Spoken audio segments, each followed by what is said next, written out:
All right, we're live, and this is Friday, what, the 6th? And we still don't have an official president. No quote today, but to remind you all, your quotes and your notes for this chapter will be due Tuesday midnight, because it's going to take us Monday, today and Monday, to finish the Institute. So that gives you a little bit of time, and some of you don't have your paper done, but that may jam it all in, but not much else I can do. Give you some more space to work with.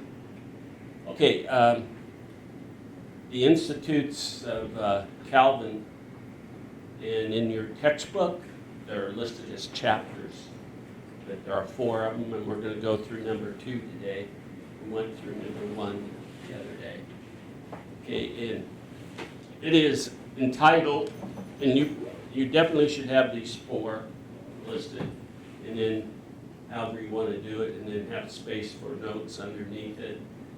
And you definitely should read more than what I am reading to you and discussing with you. Okay, number 2, well, first of all, let's just say what number 1 was, the knowledge of God and ourselves. Repeats over and over.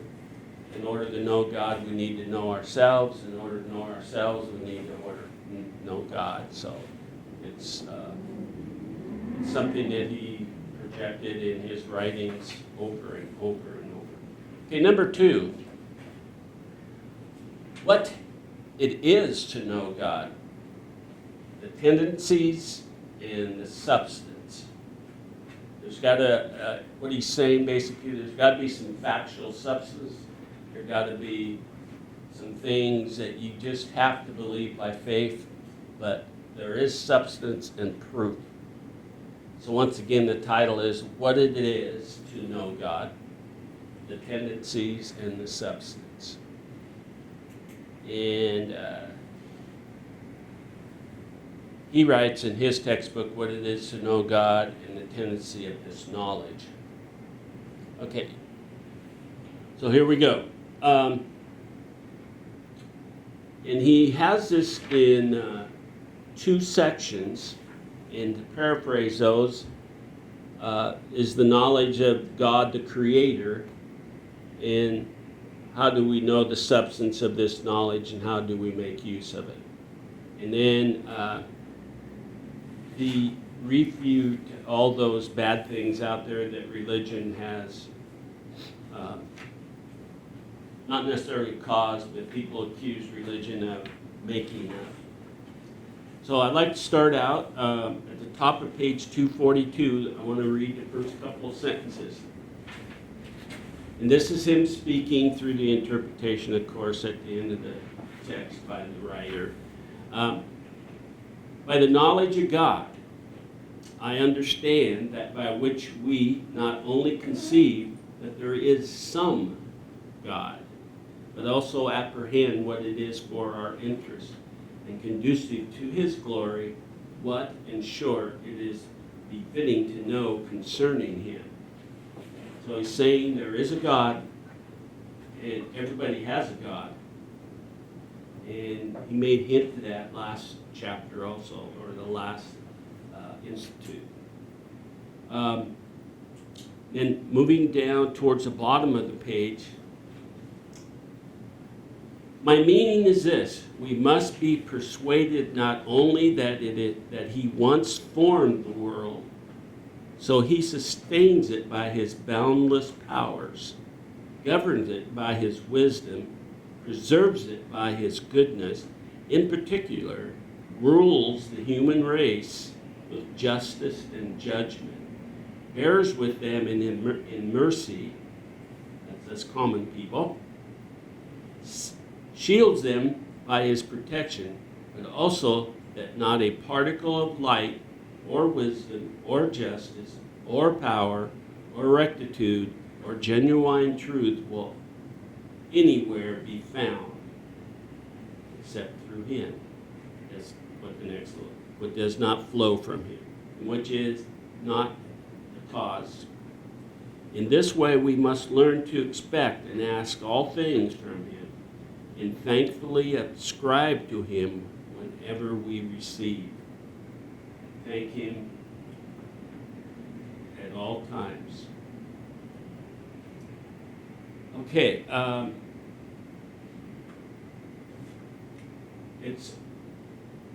to me, it's kind of a situation how somebody in this time and in this time of history can see that and has the, I want to say, the guts to present it and to attack what is the common power of the day, the Catholic Church, the monarchs that are in existence. But, that's part of the Renaissance, the Reformation, the changing of the world, and the growing of the world, and the transition from Asia, North Africa into Europe.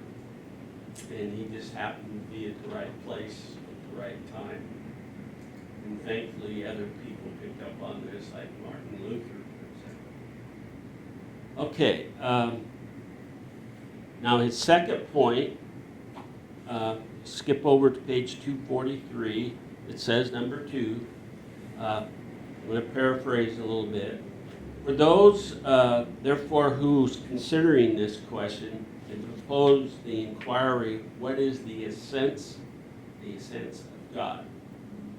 Only can delude with frigid speculation. It is, well, I'll wait till I finish.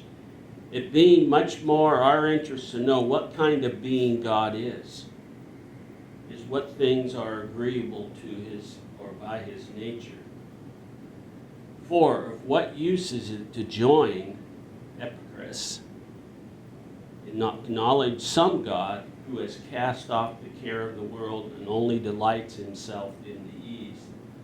In other words, there can only be one God. I'm going to say the big G, the capital G God.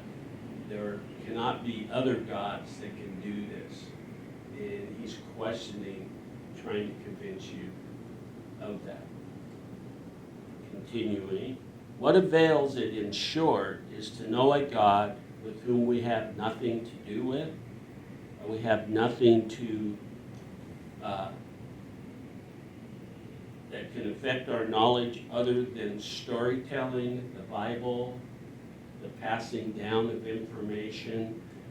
It's like over here on that sheet of paper, the knowledge of spoken word, because biblically in the Bible, God talks about when they meet, let's say, in groups of storytelling, which Jesus did a lot. They would tell the story and pass the story from generation to generation.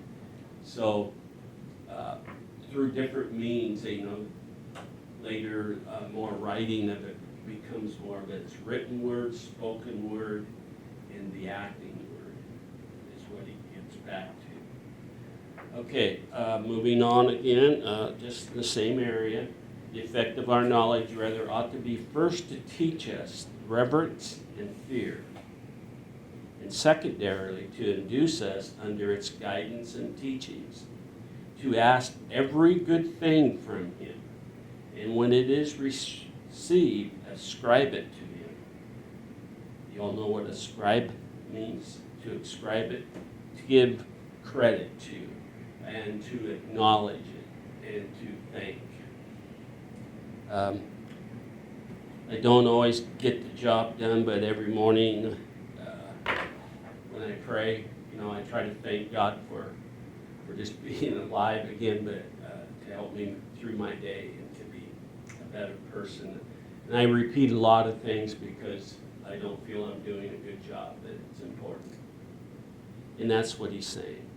For how can the idea of a God enter into your mind without instantly giving rise to the thought that since you are his workmanship, you are bound by the very law of creation and to submit to his authority, that your life is due to him, that whatever you ought to, or you ought to have reference to him. So we're told, and the Bible tells us, we are created in the image of God, and if we submit that Jesus and God in the Holy Trinity, and we are a part of this, then everything that you do can be attributed to him and all the creations around us, just by his very nature of goodness and justice and peace and forgiving, and it makes a good point for me. Questions by you two that are sitting here today. Do you see where Calvin is not just a person or the movement of Calvinistic people? I have not picked up yet, let's say. Have you picked up on predestination? That Calvinism is only a predestination. What do you think predestination means? Are you always predestined for everything? I don't know. Are we predestined? Oops. Larry forgot again. I do that every time. I have all this time to turn off my phone. I got to give you a story about myself. If I was a true Calvinist in thinking, am I supposed to think that I was predestined to be a teacher as my career? What about all the, I'm thinking for myself, and I want you to do the same thing here in a minute. Are you predestined to go down this path? Think about all the events in my life that made me go from here to here to here. And, I'd like to say from the very beginning, and he makes this argument in the next institute, that God was within you from the very beginning. And so, as a Calvinist, hardcore Calvinist, am I predestined by that? Or by outside nature influences? Where I lived in Oregon, I was born in Oregon, as opposed to Texas, let's say, or Minnesota. What if I would have been born there? Would I still been predestined to be a teacher as my career choice? And would God always been part of it? I believe he would have always been part of it, but, how I got there. And for you younger people, that's why I asked you the other day, I remember this, are you going on to advanced school? What's your plan? You can be in nuclear science or astronaut or, doctor, nurse, a home builder, I don't know. But if you haven't, I would assume you've thought about career choices and what you would like to do and how you can get there. I know I talked to Audrey about, and I think you might have been listening when she was standing over here about, jobs, security, investments, retirement, things that we have the ability to make choices. So are we predestined? That's why I can't think what I've given to you so far about John Calvin is you've got to do this, you're predestined to do this, or you're going to have hell to pay, or you're going to burn at the stake. And it doesn't necessarily mean burn at the stake literally, but you're going to be affected by the evil things in the world. Kind of like the video we just watched, that was a lot of evil in the book, but that was the nature of man. All right, now. Cody is not looking at me, so should I pick on Cody? Can you? She's going, yes, Cody. What do you think about it? About what? About what? You could say anything. About John Calvin. Let's just use the word, are you predestined to be a certain person, do you think? Statistically. Is this from my own opinion, or is this from Calvin, or? No, your opinion. Your opinion is important. Just speak loudly Oh. or slowly so I can paraphrase. He took a big, let's see. Statistically, people change jobs quite often. I'm stalling for you. Statistically, marriages are 50-50. The stats. Think about it, you know. It's kind of a sad say, but so you've never given to me what you think you would like to do with your life. If you would like to serve somebody, like our songs, is it going to be the devil or is it going to be the Lord? You got to serve somebody. Are you going to be the mayor of Kennewick? You know, as Bob Dylan went through the whole thing, and supposedly everybody in the class listened to that song. All right, you're on stage. You have to give us some information. You can fudge it a little bit. Yeah, I'm leaning towards being an engineer. Oh, you want to know what Yeah, your let's. future kid? Yeah. Oh gosh. Well, currently I'm stuck between two paths, which neither one may come to fruition. But one is path of law enforcement, police work, and the other is towards Okay, he said, excuse me, he's stuck between two paths, law enforcement or something to do with law enforcement.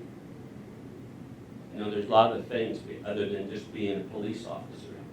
Okay, and the other one was? ministry. In ministry. Interesting, two different paths. You would be a great history teacher. He goes, what? No, you know, I'm just saying that someone from the outside said, He said, you know, I can say this. You appear to be a very logical person that has done things in steps.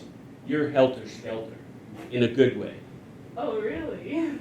You enjoy nature. You enjoy those moments of just being surrounded by the beauty. And of course, you both have inner beauty and you both have outer beauty, of course. But in my opinion, you know, and I'm the old guy giving you that opinion. All right, now your turn. He has two options. And somewhere along the line, the options will be narrowed down, and he may even choose a third option, and he doesn't even know it. So is that the predestination of Calvinism? Is he predestined to be a minister or a police officer or perhaps something else? And something along the of his life, and the Lord is already there, and he already knows, I believe. And pretty soon he'll be nudging Cody this way. Oh, no, go a little this way. And eventually he'll get there. And truly at one time, are you still thinking about yours? At one time, I was going to college and I was getting more than one degree. And I said, hey, this is not a bad life. I've got enough money to get by. I work part-time. I've got family I can count on. I might just be a professional student. But that wasn't too much of a reality. Okay, Audrey? So are you asking for my two paths that I'm looking at, or? Yeah, what kind of path are you looking to do? Um, Career choice, I don't got one. you don't have one yet? Mm-mm, Do you have some leanings towards something? not really. You speak more than one language? Darn, I had a job already for you that you didn't even. If you're bilingual in anything, you got a natural job somewhere, because they're always looking, oh, I speak 3 languages, not very well. I speak English and say Russian and Spanish, you know? That can get you a long ways if you know, if you're interested in something like that. I tried to persuade my granddaughter, she's such a good artist and sketcher, you know, she does, you already seen some of her pictures, right? I showed you, I think. And I tried to get her to go into, not to be necessarily an artist, but she was looking in the police academy or in the, to go into that kind of work. And now I just talked to her the other day, and she's been working for a vet. And well, she loves animals, she knows how to care for them. I said, well, maybe she could get to a vet tech and then get to becoming a vet assistant and become a veterinarian.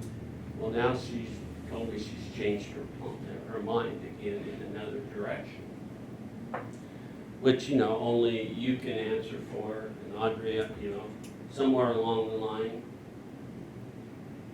you're in your 20s, right? Or just turned, not 20 yet? Okay, she's not 20 yet. All right, but somewhere, I mean, you don't have to do it. Anybody doesn't have to do it now. I just decided earlier, you know, what I wanted to do after I looked at my options, but not everybody operates that way. You've got a somewhat plan, and she doesn't have a plan yet. Maybe she's gonna meet a rich minister, you know, and things will just fall into place, but God has a plan for you. So is that plan predestined?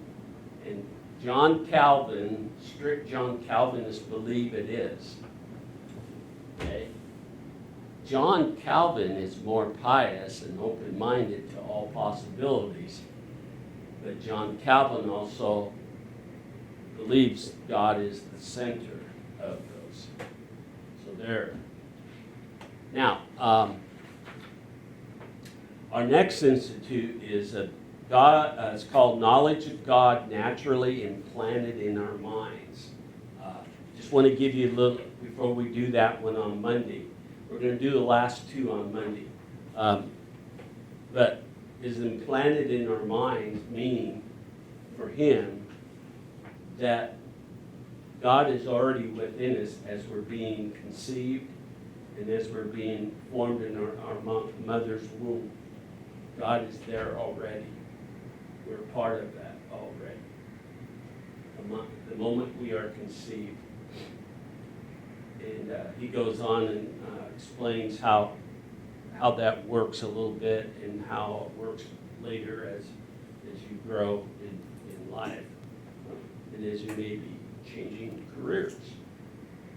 Okay, hopefully you guys will look at the video and get the notes off of this and just keep taking notes. We're going to try to do the chapter 3 and 4, the institutes I call 3 and 4. On Monday, and we'll be finishing that. Be sure by Tuesday that you have those notes done and ready to turn in, and that you turn in the last, you hopefully keeping all your quotes on one sheet.